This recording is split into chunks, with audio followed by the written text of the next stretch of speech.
Checkmate.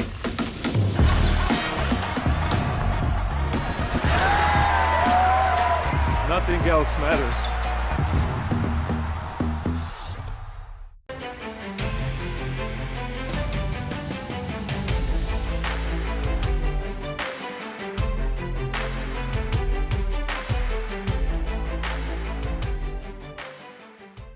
Salut l'équipe, nous sommes toujours à Manille, First Team est toujours très très chaud, on a encore assisté à une très belle journée de basket. Et d'abord Erwan est en bonne forme apparemment. Plutôt en très bonne forme, et puis ces micros me rappellent un petit peu mes heures perdues où je chantais un peu le blues. Il est en grande forme donc, Stephen est en grande forme lui aussi, comment ça va Stephen? Salut Tom, écoute, en pleine forme, on a passé une belle journée. Encore une fois, je suis bien. Je suis bien. On était bêtes hier, on n'est pas plus intelligent aujourd'hui, malheureusement pour l'humanité. Ce qui est bien, c'est qu'on est là pour parler de basket. Et aujourd'hui, on a vu deux bêtes de match incroyables, deux énormes qualifs. On va commencer par le plus chaud, comme toujours. On a vu un Slovénie-Canada de très haute facture, victoire 100-89. Messieurs, d'abord, un avis général comme ça, bête de match de basket, et une belle victoire du Canada qui confirme les espoirs placés en eux. Une énorme première mi-temps, vraiment une énorme première mi-temps dans l'intensité des deux côtés. Canada-Slovénie, des deux côtés, parce que défense, attaque. Alors oui, 50-50 à la mi-temps, c'est un match d'attaque, mais je peux vous garantir qu'en étant pas très loin du parquet, les paniers, fallait les mettre, parce qu'en face, ça donnait pas grand-chose, que ce soit du côté Canada ou côté slovène. Et voilà, après, on a vu une deuxième mi-temps beaucoup plus décousue, avec un Canada qui, comme à son habitude, physiquement, un rouleau compresseur. Il y a eu beaucoup de cœur côté slovène, mais ça n'a pas suffi. Non, moi j'ai aimé le match, beaucoup d'intensité, j'ai aimé ce qu'ont fait les Slovènes en première mi-temps, emmené par un Luka Doncic fantastique sur les 20 premières minutes et peut-être un peu esselé, et à la fin il est toujours sur la jante, on en reviendra, mais c'est un peu la problématique de Luka Doncic qui finit souvent les rencontres un petit peu en manque d'oxygène, et bon, quand il n'y a plus de cerveau... Ou au vestiaire, ou au vestiaire, mais quand tu n'as plus d'oxygène, tes réactions... I know, je connais cette sensation. Tu les contrôles plus, mais voilà, duel Luka Doncic, Shai Gilgeous-Alexander fantastique, Shai a pris le dessus. Écoute, c'était une belle demi-finale, deux salles, deux ambiances avec la première demi-finale en termes de points, en termes d'orgie un petit peu offensive, de talent individuel aussi. Bon, écoute, le Canada sont là où ils avaient envie d'être en arrivant dans cette compétition, en montrant que quand quasiment tout le monde est là, ça fait une bien belle équipe FIBA. Je ne sais pas si vous l'avez senti vous devant votre écran, mais la salle était complètement acquise à la... J'ai vu des centaines de maillots de Lucas partout dans les coursives. C'est vraiment une superstar. Honnêtement, il y a Austin Reeves qu'on a vu hier, qui était acclamé par tout le monde. Lucas aujourd'hui, les enfants qui criaient et un public Erwan qui était clairement pour la Slovénie aujourd'hui. Complètement, on a vu très vite, on a compris tout de suite que le public allait être... conquis à la cause des Slovènes. Ils ont sifflé d'ailleurs aussi Dylan Brooks. Dès l'avant-match d'ailleurs. Le début de match, il est exceptionnel. Dylan Brooks sifflé dès qu'il a la balle. Luka dès qu'il a la balle. Le public qui hurle, qui crie. Tout de suite, il y a une ambiance très électrique dans la salle. Et ce qui nous a offert cette première mi-temps incroyable. Mais c'est vrai, le public était conquis à la cause de Luka. Il y a un truc qui me paraissait clair, c'est que on savait que pour gagner, la Slovénie devait mettre dedans. Ça a été le cas en première mi-temps. Beaucoup d'adresse, beaucoup d'allant. Même, j'ai envie de te dire que la Slovénie devait rendre le match un petit peu fou. C'est d'ailleurs la première mi-temps, il y a 50-50, on en a parlé tout à l'heure. La première mi-temps est sur un rythme très soutenu. C'était la seule manière pour la Slovénie de gagner ce match. Les Slovènes ont cette capacité à mettre le feu sur une rencontre. Alors Lucas bien sûr, mais Lucas emmène... Malgré tout, il emmène quand même du monde autour de lui. Blazic fait un début de première mi-temps fantastique où il est en mission défensive et offensif. Il va au rebond, il met un 3 points dans le corner. Dragic est très bon aussi. Tu as des mecs qui mettent dedans. Le petit Nikolic qui fait une première mi-temps fantastique, qui on retrouvera à Chalon-sur-Saône dans Betclic Elite cette année. Et Prepelic, tu n'as pas cité Prepelic, qui met 22. Clément qui est fort, qui est très fort, Clément Prepelic. Mais non, mais... Le problème, c'est que 40 minutes, je pense qu'ils n'ont pas, le coffre. Ils n'ont pas le coffre pour tenir 40 minutes face à des athlètes plus où Dylan Brooks et Lou Dort se sont relayés sur Luka Doncic. Et j'ai bien aimé, alors on va reparler de l'attitude de Luka parce que ça fera, je pense, quelques minutes sur ce débrief. Luka, en conférence de presse, a très bien parlé de Dylan Brooks en disant grand respect, peu de gens l'aiment. Moi, j'apprécie et je respecte son travail défensif qu'il a fait sur moi, donc bravo à lui. C'est un bon basketteur, il fait un super match encore. Alors, il se fait expulser parce qu'il adore ça, il est provocateur, mais défensivement, ce qu'il fait, c'est énorme. Et puis en attaque, il met des pantos, il met des gros tirs importants. Donc on a le droit de pas l'aimer. Par contre, on a le droit de dire que c'est un vrai joueur de basket. Il fait une très belle compétition FIBA, Dylan Brooks. Moi, pour revenir sur le début de match, j'ai bien aimé le plan slovène. face au Canada. C'est pas Luka qui monte la balle. Il savait de toute façon, les Slovènes, qu'il y a le coach là-bas qui est juste en interview, qui fait certainement un bilan de la compétition. C'est marrant. Parce que ça fait 2 heures qu'il est en interview. Et le plan slovène, il était cool, moi je trouve, parce que c'est pas Luka qui monte la balle. Il savait de toute façon qu'il allait prendre des pressions tout terrain. Je l'ai trouvé très juste. Il a été patient, Luka, avant de prendre les choses en main. Il y a eu tous les coéquipiers slovènes qui ont été impliqués. Et Luka, c'est sur des deuxièmes temps en attaque qu'on allait le chercher, sur des remontées, sur des systèmes. On a fait défendre Dylan Brooks plutôt que simplement lui donner là où quand même Dylan Brooks, c'est mettre des grosses pressions sur la balle, sans écran. Là, ils l'ont mis dans les écrans, ils l'ont fait bosser. J'ai bien aimé cette entame de match slovène. Ouais, c'était très bien. Après, tu parles du plan de jeu slovène qui était plutôt intéressant. Il faut aussi parler du plan de jeu canadien où ils ont décidé de beaucoup switcher sur les pics et orientation maximale, main droite Luka Doncic, et ça pouvait permettre côté balle de venir aider, parce qu'on sait qu'à gauche, t'es pas à l'abri qu'il fasse des step back toute la soirée et que tu prennes filoche sur filoche, et tu sais qu'à droite il est plus dans la percussion, tu viens fermer, donc il est venu s'empaler pas mal de fois, donc j'ai trouvé très bien le coaching de notre ami espagnol canadien. Parlons un peu de la première mi-temps du Canada. Il y a un homme quand même qui ressort énormément, c'est Shai Gilgeous-Alexander. Franchement, sur les 3, 4, 5 premières fois où il touche la balle, c'est que de l'ISO, que du 1 contre 1, et c'est filoche à mi-distance. Bon, il a dès le début marqué de son empreinte, de son talent tout simplement. Exactement, comme un chien qui fait pipi un petit peu pour marquer son territoire. Shai Gilgeous-Alexander l'a fait avec des paniers, c'est plus sympa à voir d'ailleurs. Et ça pour le public, c'est meilleur. Et ça sent meilleur. Mais vraiment, quel monsieur, quel patron. Et puis, tu dis souvent que Luka met des 30-40 en sifflant. J'ai l'impression quand même que Shai, il est un peu dans cette équipe. Je crois qu'il n'a pas pris de douche, il n'a pas transpiré. Il a un visage, il a un flegme incroyable. Pas d'émotion. Alors je suis curieux de voir si jamais ils vont au bout, si jamais à un moment donné il va serrer le poing ou être content de mettre la médaille. Je ne l'ai pas vu sourire une seule fois depuis le début de la compétition. Clairement. Parlons de cette deuxième mi-temps, parce que donc il y avait 50-50, on vous l'a dit. Le troisième quart-temps, une nouvelle fois, comme face à l'équipe de France, on a vu une densité physique, une pression défensive par le Canada qui a laissé bouche bée tout simplement la Slovénie. C'est comme si quand ils sont revenus dans le troisième quart-temps, ils n'avaient plus de gaz. En fait, c'était juste dominé physiquement. Ça leur a coupé les jambes la mi-temps. On sait que des fois la mi-temps peut être salvatrice pour certaines équipes ou selon certains matchs, et elle peut te couper les jambes. Et au sortir de cette première mi-temps, pour moi, pleine de la part des Slovènes, le retour il a été compliqué. En face, ils ont continué à mettre autant de pression, et les Slovènes, on l'a senti tout de suite sur les 4-5 premières attaques. On s'est dit, oulala, c'est compliqué, on n'arrive pas à mettre un panier. En face, je crois que c'est RJ Barrett ou Dylan Brooks qui met une filoche corner, et là on sent qu'il y a un petit écart qui est en train de se faire, plus 7, plus 6. Et après, derrière, RJ Barrett sur de la contre-attaque, les Slovènes perdent des ballons, s'empalent, et là on se dit, le match est en train de tourner. Et c'est vrai que c'est là qu'ils tournent, puisque les Slovènes vont faire des rapprochés, mais vont jamais repasser ou même recoller face au Canada. On commence par un 9-2, je crois même qu'il y a un 17-4 à un moment donné. Le Canada va mener jusqu'à 17 points dans ce match. Plus 17, il monte à plus 17. Après, il y a les événements, il y a l'expulsion de Dylan Brooks, l'expulsion de Luka. Ils reviennent sur un barreau d'honneur, sur du filochage à 3 points. Notre ami Clément Prepelic. Et Horvat, qu'on connaît bien en France. Et le Dijonais, qui font un petit barreau d'honneur, ça suffit pas. Après, les Canadiens, ils envoient du bois. Bon. Et quand tu as un trio d'arbitres qui, je dis pas qu'ils ont été mauvais, mais qui décident de prendre cette direction en disant on laisse jouer, et c'est compliqué de s'en sortir. Avantage Canada à fond. Alors on laisse jouer, oui et non, on laisse jouer. C'est vrai, alors et Luka, on va revenir, pour moi il s'est trompé encore de combat dès la deuxième mi-temps, mais j'ai pas trouvé beaucoup de cohérence. Alors on sait que quand une équipe est dominée dans l'intensité comme ça, les arbitres ont tendance à plus siffler pour l'équipe qui domine physiquement. Il n'empêche que j'ai pas trouvé très cohérent certains coups de sifflet sur du jeu rapide pour les Canadiens et d'autres qui n'ont pas été donnés face à la Slovénie. Et à partir de ce moment-là, j'ai cru, ils ont peut-être même un petit peu perdu là le match. Les arbitres, le fil du match, ça aurait pu dégénérer, heureusement ça l'a pas été. J'ai trouvé que ça manquait de cohérence, même si pour moi le match ne joue pas là. Après, on va expliquer aux téléspétateurs. Erwan et Thomas, Paul et Jérémy, ils étaient dans la salle. Moi je faisais une émission de radio, donc le match je l'avais à la télé, donc tous les ralentis des fautes, je les avais en face de moi, donc j'ai vu j'ai vu beaucoup de ralentis sur des actions litigieuses. Bon, quand Luka prend sa deuxième technique, il n'y a pas faute. C'est lui qui va au contact, Ludort qui percute le torse de Ludort, qui a un torse qui est 3 fois le mien. Et il pète comme en l'air. Louis XV. Ouais, et il pète en l'air, et il n'y a pas faute. Après, le problème, Luka est quelqu'un de très compliqué à arbitrer. Parce qu'il va à 2 à l'heure, il va chercher les contacts systématiquement. Il a la gestuelle de se laisser partir en l'air, les bras qui partent. Très dur à arbitrer, Luka Doncic, très dur à arbitrer. Alors bien sûr que pour le stopper, il faut souvent être à la limite. Les Canadiens ont été à la limite avec l'équipe de France, rappelez-vous, où on a été peut-être surpris par leur hyper agressivité et on a un peu toléré par les arbitres. Et toléré par les arbitres. Ça a été un peu le cas. Après, moi, Luka, il est là, il est dans mon cœur, mais à un moment donné, avant la compétition, quand tu déclares que tu es capitaine de cette équipe-là, que c'est un privilège pour toi, qu'à l'Euro, tu as lâché ton équipe par l'attitude, on se rappelle de ce quart de finale perdu où il a été attitude honteuse. Quelle est la différence entre l'année dernière et cette année? Elle est pire. Pour moi, cette année, c'est pire. Steph, zéro changement. Steph, pour moi, Pas de progression. cette année, c'est Ils pire. sont battus par une équipe meilleure qu'elle. L'année dernière, c'était une surprise Oui, la Pologne. d'accord. Ça fait quand même Mais la fin de match de énorme Lucas, différence. la fin de compétition de Lucas, c'est la même. Ça c'est clair, C'est la expulsé, il finit pas le match, il finit à 29 minutes. Et quand Oui. il est expulsé d'ailleurs, alors on vous le dit, tout le public a été hyper surpris. Nous on savait qu'il avait déjà pris une petite technique dans la première mi-temps. Faut le dire, c'était très très chaud.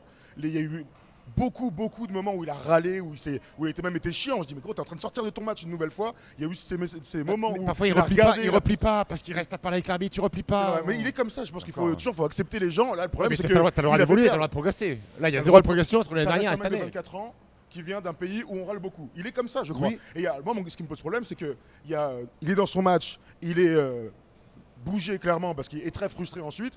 Quand il commence à refaire les signes vers la tribune présidentielle, vers les dirigeants de la FIBA, là, tu sais que c'est fini pour la Slovénie, il va jamais s'en remettre. Mais Honnêtement. avant ça, pour moi, déjà, le début de deuxième mi-temps, il commence à râler beaucoup aux arbitres. Il oublie un ou deux replis. Ça y est, on est en train de le perdre. Il va voir les mecs à la vidéo, il va leur parler pour dire regarde.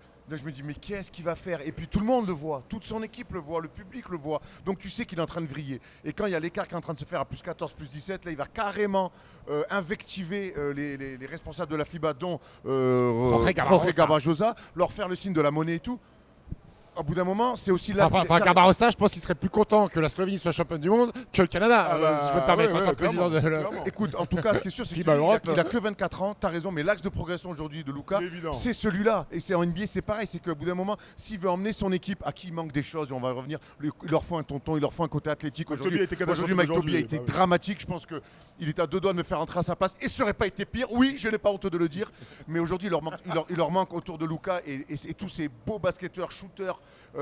Qui sentent qu'ils ont un vrai QI basket, il leur manque un ou deux athlètes. Ça, c'est important si avec Lucas, ils veulent aller plus haut. Mais lui, dans le comportement, doit être beaucoup plus leader. La première mi-temps, il est exceptionnel. Il accepte les coups, il est là. Ça glisse sur lui, il est trop fort. Et pour aider à la deuxième mi-temps, il est complètement honteux. Et encore une fois, il finit pas le match. Encore une fois, il finit pas un match. C'est un drôle de message quand même. Revenons au basket et revenons au Canada. J'ai cette stat que je vais vous donner sur les points en contre-attaque. La différence, elle est abyssale entre les deux équipes. Le Canada a marqué 23 points en contre-attaque, 7 pour la Slovénie. En même temps, c'est normal au vu c'est deux philosophies différentes. voilà. Il y a un homme qui ressort dans ce match, Sergi Barrett, qui fait 24 points et qui a marqué un nombre de lay-ups, de dunks et de paniers sur l'open court. Il fait une grosse balance et il marque même à 3 points à un moment donné, ce qui change le game. Il finit à 1 sur 4 à 3 points. Enfin, RJ Barrett, c'est un joueur qui peut être clivant. Moi, je suis partisan de. J'aime pas le garçon. Surtout dans le joueur. J'aime pas le joueur, pardon. C'est très sympa. Oui, j'aime beaucoup son papa d'ailleurs. Mais j'aime pas le joueur dans le basket FIBA parce que le contre-attaque, en fait, il n'existe que par le jeu rapide, que sur sa main gauche, que sur sa finition au contact, sur du open court. Sur demi-terrain, et j'ai quand même fait des études approfondies, j'ai fait les petits focus, j'aime bien faire les petits focus, des fois je le regarde sur demi-terrain, ce garçon-là n'a pas un IQ basketball très élevé à mon sens.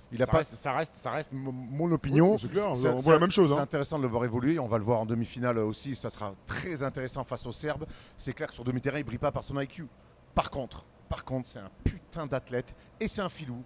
En contre-attaque, il sent bien les coups, il va en claquer quelques-uns. Il est capable de mettre une petite bombinette dedans. Celui qui met aujourd'hui, il fait du bien vraiment au Canada. Il met un vrai coup de marteau sur la tête des Slovènes. Après, ouais, c'est un filou sur les lignes de fond. Il est capable d'aller prendre des ballons. Il met un dunk avec la faute à un moment donné. Oh là là, ligne de fond de pied de main là. C'est un énorme athlète. Maintenant, c'est vrai qu'il est encore jeune. Maintenant, je pense, ça m'étonnerait que ça devienne un Nikola Jokic avec le temps. Il est en train de montrer ses limites peut-être pour ceux qui l'attendaient comme un jour un go-to guy NBA. Par contre, c'est un joueur dans ton équipe, il joue quasiment, il sort quasiment pas de la rencontre. Il a un énorme cœur, il défend fort, il prend des rebonds. C'est un mec qui fait mal. Voilà, ça reste pour moi et ça restera certainement une troisième option. Dans beaucoup de ce qu'il va connaître par la suite.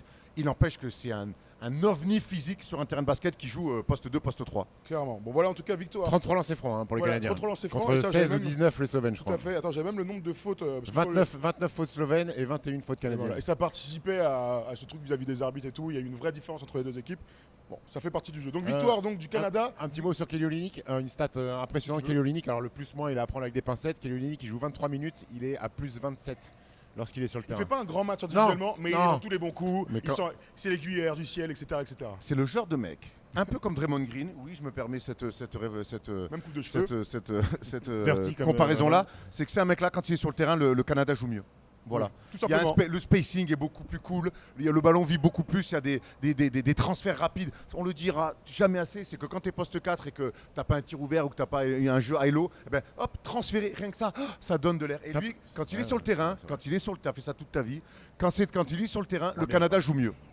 C'est un peu comme Thomas dans un voyage, gros. L'organisateur. Gros. Exactement, il fluidifie les choses. Moi, je suis meneur de jeu, c'est mon rôle depuis toujours. Voyage, gros. Bon, très bien. Victoire donc du Canada, c'est bon ou vous voulez rajouter un truc? Non, Je vous rappelle qu'il y a une demi-finale qui arrive. On t'a mis une petite totote, Ouais, c'est très très bien. Voilà. Ah, je suis content, je vais bien dormir ce soir. 189 donc pour le Canada. On parle de l'autre quart de finale parce que là pour le coup on a eu du suspense. C'était le seul quart de finale hyper serré depuis hier.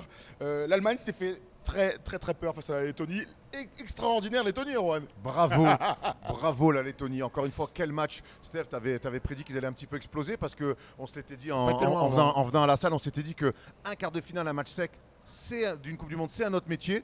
Eh ben écoute, ça a été aussi le métier des Lettons. Malgré la défaite, ils ont fait un match encore plein avec leur qualité, leurs limites. Mais en tout cas, ils ont joué Ils se sont vus gagner. Ils ont joué crâne dans leur chance. Ils se sont vus gagner. Et on va y revenir dessus, mais Bien par sûr. contre, et ils ont le tir de la gagne. On peut me dire ce qu'on veut, on va revenir sur ce tir, bon, pas bon. J'ai déjà commencé à débattre un peu avec certains sur Twitter et il y a toujours une vision, plein de visions à avoir. Mais pour moi, ils ont le tir de la gagne pour s'offrir un ticket en demi-finale. Et en ça, bravo les Lettons. Et une qualification potentielle.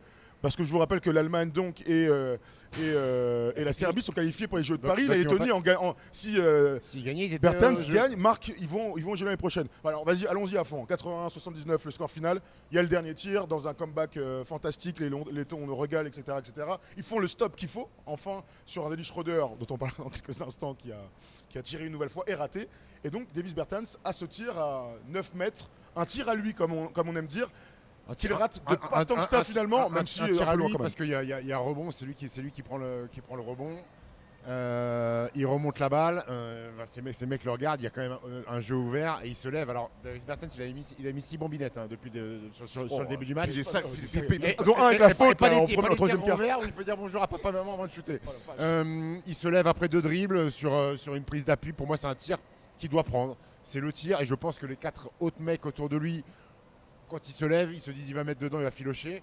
C'est un tir à 9 mètres, c'est Davis Bertens. Après, il faut prendre en considération les gens qui sur Twitter disent c'est un mauvais tir. C'est parce que vous n'êtes pas Davis Bertens et que vous n'avez pas mis 6 tirs à 3 pendant le match aussi. Donc vous n'êtes pas dans cette situation d'avoir une grande confiance en vous et vous n'êtes pas un énorme shooter. Lui, c'est un énorme shooter. 9 mètres, c'est une distance NBA pour lui. Il en a mis des centaines. Voilà, ils ont accepté de perdre comme ça avec, Tu meurs avec ce genre de tir. avec le meilleur tireur de l'équipe à 3 En points. tout cas, moi, Voilà, je sais bravo. que si je suis Banqui, le coach letton, moi je vis avec. Et surtout on s'est rematé la vidéo. Alors il y a Zagars qui va absolument le ballon, on le voit un peu frustré de pas l'avoir. Zagars un peu. Ouais. Mais en même temps, c'est normal. Des tirs comme ça, c'est des tirs d'une vie. Tout le monde a envie de les prendre. Le ballon retombe dans les mains de Bertens. Maintenant, on voit que quand Bertens arme son tir, c'est le premier laiton sur le terrain, le plus en avant sur le terrain. Les 4 autres sont derrière. Zagars, où certains auraient peut-être aimé parce qu'il fait une fin de match incroyable, que ce soit lui qui prenne le tir, il est au niveau du rond central. Et puis il y a 3 défenseurs autour de lui. Voilà. Et en plus, il y a pas mal le repli allemand. Comme disait Polo, ça n'a pas toujours été le cas, mais là, pour le coup, le repli allemand, il est bon. Donc, Bravo Zach Bonga pour le coup qui est Zach Bonga qui a été fantastique. qui est super mec.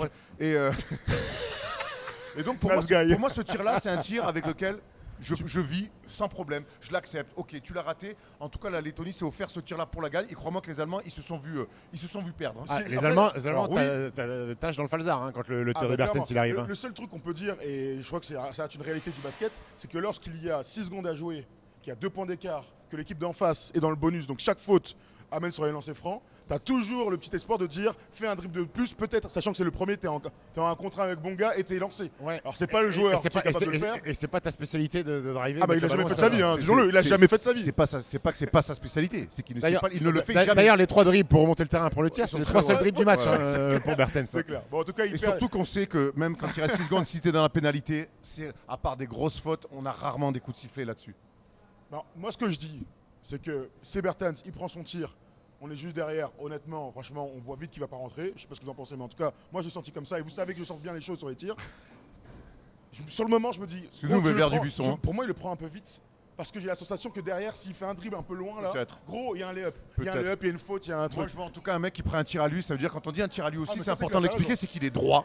Oui. Il a son geste à lui, il prend pas un tir comme ça. Parce que si tu fais un retour de passe, peut-être sur un de tes arrières, dont Zagars, qui te dit que tu as un tir mieux que ça? Parce que si c'est donner la balle à ton meneur, mais que derrière tu es sous la pression du chrono au milieu du terrain et que tu es obligé de prendre un tir comme ça, là, pour moi, Bertens il prend un tir droit comme un i, des tirs à lui, il est dans sa mécanique. Et il est dans un bon soir. Et il est dans un bon soir, il est loin, certes, il fait un petit écart, mais c'est un tir à lui. Est-ce qu'il y aurait eu mieux? On ne saura jamais. Ils ont perdu, je sais pas, les temps, on s'en fout, hein. En tout cas, moi, c'est un tir Allez. avec lequel Très bien. je peux vivre et je vais bien dormir ce soir avec ce tir. Et lui, un peu moi moins, aussi, par hein. contre. Lui, un peu moins. Il était dépité. Oh là là là là, il était triste. Après, il s'est vu gagner. Autant les autres sont vus Et- perdre, il s'est vu gagner. Et Cholat a Porzingis qui a fait toute la compète avec les Lettons en tribune, qui avait vécu le truc, qui est parti sur le terrain, faire un petit câlin à On tout le finit monde. sur les bravo. Lettons. Une petite info sur Zagar. Est-ce que tu sais combien il On gagne? finit sur les Lettons, on n'a rien dit pour l'instant sur le match, j'avais 1000 trucs à dire. Est-ce que tu sais combien il gagne? Zagar, c'est en Lituanie, il devait gagner, je pense, entre 2005 et 4000 euros par Il mois. gagne 3 000 € par mois, Zagar. Voilà. Bon, ça va changer hein, dès le retour en Europe, mais Oui. Arthur Zargas, c'est clairement la découverte. Il y a- Disons le 1 de la compétition. Il avait mis 22 contre l'équipe de France et Vincent Collet avait dit mais les 55, comment il peut mettre 20 points? Donc la preuve que personne ne le connaissait. Là aujourd'hui, il a fait des trucs extraordinaires. Les deux layups main gauche avec attrapé comme ça, cross et tout. J'ai l'impression Et- qu'il va trouver et- preneur en Espagne peut-être. Alors, je ne vais pas non plus minimiser ce qui s'est passé avec la France, mais tous les gens qui disaient perdre contre les Lettons, c'est la honte. Bon, on s'aperçoit que les Lettons en fait, est une très bonne équipe de basket et on a perdu contre une très bonne équipe de basket, même si on était menait à de plus 14. On à menait de une minute de la 14. fin. Clairement. Parlons un peu des Allemands, puisqu'ils ne se sont pas rendus la tâche hyper simple. Le début de match est cata. Alors finalement, ils sont qu'à 3 points à la fin du premier quart-temps, mais clairement, dans les premiers instants, on dit oh là là là là là là. C'est pas la belle équipe d'Allemagne qu'on a vue Non. ces derniers temps, à l'image d'un homme, et on va en parler à fond. Dennis Schroeder a rendu une copie. feuille de stats, une copie qui aurait pu faire pas de son équipe, disons-le. Ouais, tu vas pas au rattrapage au bac hein, avec cette copie. Ah bah ça, quand tu c'est fais clair. 4-26 Ouais, au ouais, tir, ça, 4-26, dont commencer par un 0-13. Hein. Ouais, les Allemands sont mal rentrés dans ce match-là, à l'image de leur meneur de jeu. Après, il est rentré très rapidement dans un espèce de Je me rassure aussi. ouais, mais de 1 contre 1 avec Zagars où il a voulu peut-être prouver. Il se faisait casser la gueule d'un côté, on peut le dire aussi, hein, franchement. Ouais, il a peut-être voulu prouver un peu des choses. Il a loupé énormément de tirs à lui, À lui. ou qu'il met tous les jours hein, normalement. Tous d'ailleurs, hein, tous. Hein. Ouais. Des tirs drop, il a raté Il a des pu layups, passer en dessous des où trucs. il a toujours fait des contre-attaques, Même- des trucs. Après, à l'intérieur, Voigtman, Thijs, c'est pas non plus foufou. Ils ont beaucoup de mal, ils galèrent énormément et c'est avec le banc surtout que les Allemands vont se relancer dans cette rencontre. Alors Maudolo, lui aussi, va faire un match assez moyen, même si à un moment donné, il met 5 points d'affilée qui font du bien. Mais c'est surtout le retour en sortie de banc de Franz Wagner qui, là, pour le coup, va leur faire un bien incroyable et va finir même MVP du match. Heureusement, il est arrivé au meilleur des moments. Les frangins, Et le Wagner. frangin Une aussi belle après. symphonie Wagner, une belle symphonie des frangins. Le retour de Franz Wagner, il met 18 points dans ce match-là.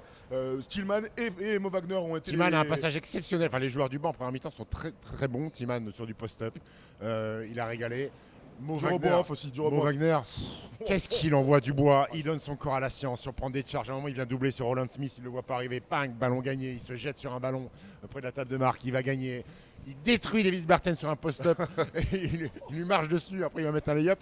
Les deux frangins ont été fantastiques. Papa et maman doivent être bien contents d'avoir enfanté deux garçons comme ça. Et non, les Allemands, voilà, Dennis Schroeder. Ce qui est bien, en fait, Raconte-moi un petit peu ce que tu as pensé de son match, parce que honnêtement, il était dans une crise. C'était abusé. honnêtement. Alors là où j'ai un grand respect pour Dennis Schroeder, c'est que quand tu as 0-13, ça veut dire que tu en prends 13 autres après. À 0-13, en général, tu essayes de faire un peu. Mais c'est sa grande force. C'est ce qui fait qu'il a été en NBA, c'est qu'un mec a surconfiance en lui et qui pense. Et qui a la confiance de Gordy Herbert, parce qu'on s'est posé la question. Il le remet à la fin, alors qu'il est cata, alors que Et qui joue tous les ballons, disons-le, il joue tous les ballons. à la fin. Et les Lettons lui donnent le tir parce qu'ils ont vu qu'il était dans un creux d'adresse. Il défend à 3-4 mètres et ça tricote. Il y a un point commun entre l'Allemagne et la Slovénie, c'est qu'ils ont deux joueurs qui monopolisent beaucoup le ballon. Donc ils font très peu de passes décisives, au contraire des Lettons qui ont fait 19 passes d'ess.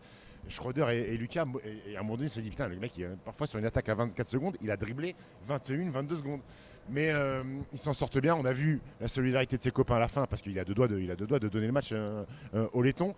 Et ça aurait été un autre débrief. Hein. Pas sûr qu'il fasse On le l'aurait même. démoli, hein. Pas On sûr l'aurait qu'il fasse démoli. deux matchs de suite comme ça quand même. Ça, c'est Non. clair, il était dans le meilleur 5 de l'Eurobasket, c'est un joueur formidable. Oui, oui, oui. C'est juste que là, Passe au 4-26 travers, dans le basket mais FIBA, 26 tirs, c'est beaucoup. alors, avec les joueurs que tu as autour et tout, on a été très surpris, honnêtement. En fait, moi je suis d'accord sur la force des grands joueurs de continuer à faire ce qu'ils savent faire. Ça marche surtout avec les shooters. Quand tu es ouvert, que c'est à 0 sur 5, continue à le prendre, tu es un shooter, ça va retomber dedans. Quand tu es meneur de jeu, et que tu as Franz Wagner qui est en pleine bourre, et que tu as Tillman sur le post-up qui est très fort, et que tu as d'autres armes, à un Et moment donné, Andreas Hobbs qui met ouais, dedans. Andreas Hobbs enfin, qui met ouais. dedans, à un moment donné, et que tu as surtout des systèmes pour aller chercher d'autres options.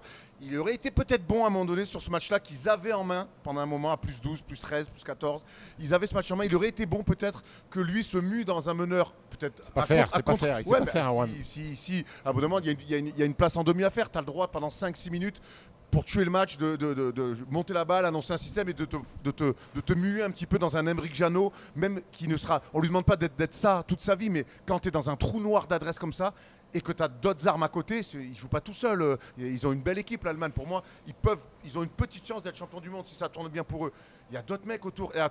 Donc là, oui, on peut dire, il a raison, il a continué à faire, à jouer comme il est, mais tu es à 2 doigts, tu es à un tir à 3 points, bon ou mauvais, de te faire sortir. J'ai l'impression que le résultat change absolument tout ce qu'on pourrait dire de son match. Toujours. Bah là, pour le coup, plus que jamais. Hein. Voilà, Regarde oui, ça. O.J. Simpson, il a été innocent. Bon, au bout d'un moment, tu vois ce que je veux dire.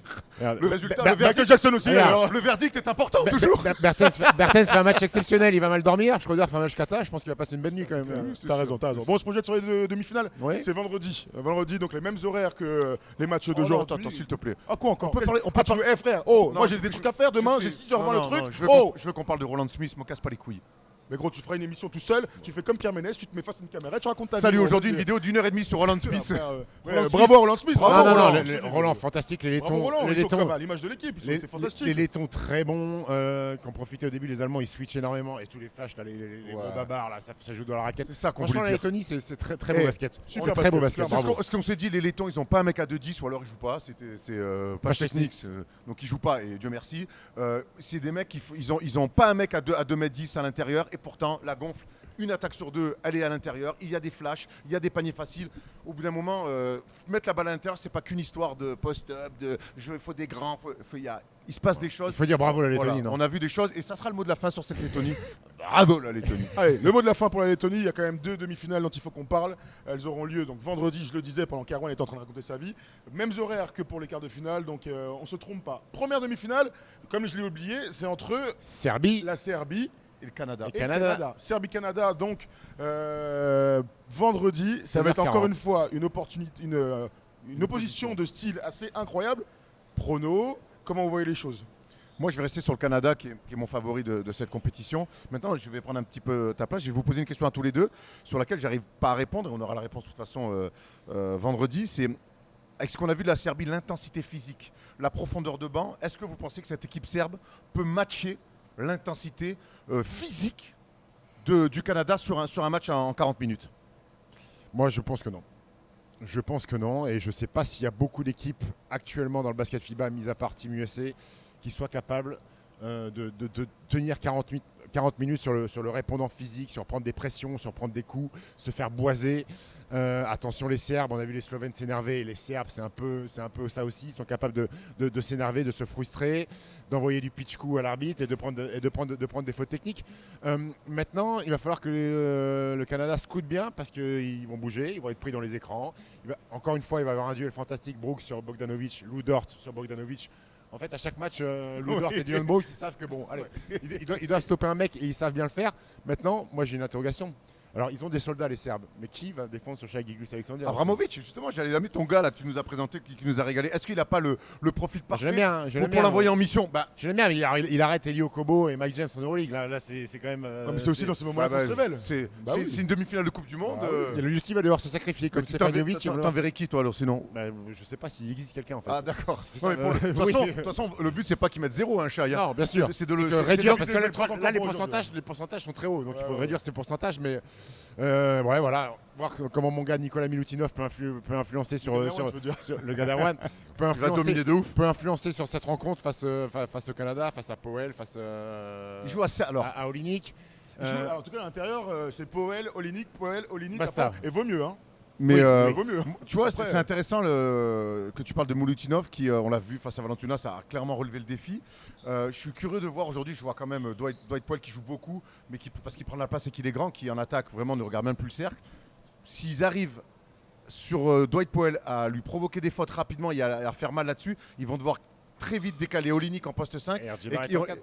Et on l'a dit, Olynyk s'il joue plus 4, Olynyk, ce Canada-là va moins bien jouer et Olynyk en plus va rendre des centimètres à Milutinov, même s'il aime bien envoyer de la maillotche. Donc ça peut être un axe important là-dessus d'aller emmener Dwight Powell sur du pick and roll ou sur la défense bugne-à-bugne direct avec Milutinov. Je vous donne ce que nous proposent les bookmakers sur Winamax, les copains. Canada 1,47, donc favori dans ce match, et Serbie 2,65. Allez, Canada plus 7, un vrai match de basket. Ah bah alors là, avec plaisir. Canada plus 7. Canada plus 4. Grand money time. Chat. Ok, ça me va. Moi, j'y crois aussi à fond. Un money time. J'y crois parce que la Serbie m'a impressionné. Et ils ont un truc que les Slovènes n'ont pas. C'est-à-dire que les Slovènes, pour gagner un match contre le Canada, il faut que le match soit fou. La Serbie est bien plus prête, à plus de profondeur, à un basket Plus maîtrisé. plus maîtrisé. Donc oui. ils peuvent faire un match pas forcément extraordinaire pour être dans une fin de match. Et quand il y a une fin de match, tout est possible. Oui, On et l'a vu la aujourd'hui Serbie encore une est fois. emmenée par Bogdanovic, mais Bogdanovic n'est pas Tout à fait. ne monopolise pas le Tout à fait. ballon comme C'est comme- pas comme Shai Luka Doncic ou Luka, Luka ouais. Doncic. ouais. Absolument. Deuxième demi-finale, 20h40 vendredi, États-Unis-Allemagne. Je vous donne les codes vite fait. 1-18 les États-Unis, l'Allemagne. Est-ce que les Allemands qui nous font kiffer depuis quelques temps, chouchou de la compétition depuis l'année dernière, on les aime beaucoup, et machin, peuvent le faire ou pas? Ils peuvent, ils sont pas favoris. Ils vont avoir une petite. Pour moi, faut que. Ils vont avoir une autre position qui va leur aller beaucoup mieux que la Lettonie, qui est une équipe très compliquée à jouer, avec énormément de mouvements. Là, les Américains, on sait que ça va être un défi physique. Ils sont capables de le relever, ce défi physique-là. Ils ont pas mal de joueurs NBA, donc ils connaissent ces mecs-là. Ils en ont pas peur, comme la France à une époque. Et je crois que. Pour moi, l'Allemagne n'est pas favori, mais l'Allemagne va avoir un petit spot. Il faut qu'ils fassent un grand match. Ils ont beaucoup d'armes, je trouve, pour les contrarier. Jouer small ball, jouer du jeu rapide avec des défenses aussi mixtes comme ça. Je pense que l'Allemagne a beaucoup de cartes. Beaucoup de cartes. Il va falloir que Gordy Hebert aussi soit un petit peu plus inspiré que ce qu'il a été aujourd'hui face à la Lettonie. Mais je crois que l'Allemagne doit faire un match exceptionnel, mais l'Allemagne peut le faire. La mentalité est totalement différente. Tu arrives contre les Lettons, tu es quasiment ultra favori pour aller en demi-finale. Là, tu arrives, tu es outsider, tout le monde te voit perdre. Et tu sais qu'un garçon comme Dennis Schroeder marche à ce genre de match, à l'ego, NBA contre NBA. Il va vouloir casser les bouches à Liberton, il va vouloir casser la bouche à Jalen Brunson. Bon, pas cadeau, hein, bon courage Nice, mais l'Allemagne a des joueurs qui connaissent cette ligue-là, qui vont sûrement se mettre à... Je sais pas, les Allemands, c'est une équipe qui me font penser qu'ils sont capables de jouer à très haut niveau de temps en temps avec de l'euphorie, avec des garçons de très haut niveau. Franz Wagner va être intéressant à voir face à Anthony Edwards ou face à Brandon Ingram. Il va y avoir des beaux match-ups. Je ne vais pas te dire que les Allemands vont gagner, mais s'il y a une équipe, alors la Lituanie l'a fait, mais s'il y a une équipe qui est capable de battre Team USA, 7 Team USA là, sur un sortir match, Team USA, de du sortir coup. Team USA, c'est les Allemands. Mais tu l'as dit, il va falloir qu'il y ait beaucoup de choses qui soient là Ça au se passe bien, rendez-vous, bien de sûr. l'adresse à 3 points, un grand Dennis Schroeder, des bonnes rotations et Gordy Weber qui coach comme il faut. Et un secteur intérieur impactant. On sait que pour battre Team USA, il faut être bon, faut être très très bon au rebond et les empêcher de courir. Je pense qu'ils sont capables aussi de le faire. Il y a une petite hype autour de cette équipe et si Schroeder fait l'inverse de son match d'aujourd'hui, je pense qu'il va mettre 50 et ils vont passer. Hein, voilà, tout simplement. Et puis tenir l'intensité sur 40 minutes. C'est la grande question. Pas être Et seul dans le je- couloir, voilà, exactement. et prendre soin du ballon. Pas donner Voilà. à manger à ces gloutons open court de Team USA. Tu sais que pour battre Team USA ou le Canada, Toujours la même si tu n'es chose, pas hein. capable de jouer 40 minutes, même 35, même 38, même 39, c'est pas assez. Une minute où t'es pas dans, tu matches prends- tu pas prends un l'intensité, tu prends un 7-8-0 Mais terminé. l'histoire de cette compétition, c'est que ces deux équipes ont déjà perdu. Et donc c'est faisable. Exactement. C'est faisable. Ce sera vendredi 20h40 pour cette demi-finale. Nous, on se retrouvera juste après, comme toujours, en fin de journée pour débriefer tout ça tous les trois. Qu'est-ce qui t'arrive? Où est-ce qu'on va demain? À Port Princess. Eh, Port Princess demain. Suivez-nous bien sur First Team parce que demain on va vous faire un First Team Inside. Erwan aura son moule but. On va dans une île paradisiaque et oui, j'aurai un slip de Tarzan. Ah, la Christophe Clavier avec les Walpé qui les passe. S'il y a quoi que ce soit, je suis médecin. Ouais, frérot, il n'y a pas de Walpé. On est en 2023, gros. J'essaie de les ramener à la maison. Là. Bisous.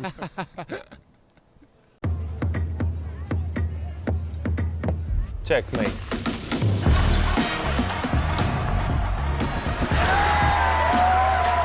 Nothing else matters.